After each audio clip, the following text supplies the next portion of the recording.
In this video, we'll be taking a look at how to schedule the blue light filter for the Samsung Galaxy S26 series of phones. This will work for the S26, S26 Ultra, and the S26 Plus as well. If you like this kind of content or find this kind of content helpful, leave a message down below. Don't forget to subscribe, and thanks for watching.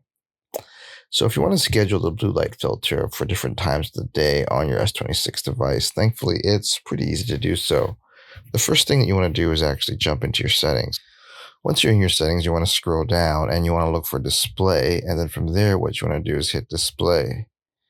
From there, what you want to do is scroll down and look for eye comfort shield. And then from there, you want to set custom, and then you want to set schedule for when you have the eye comfort shield or the blue light filter on.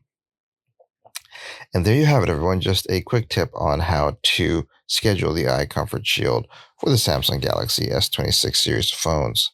If you like this kind of content or find this kind of content helpful, leave a message down below. Don't forget to subscribe, and thanks for watching.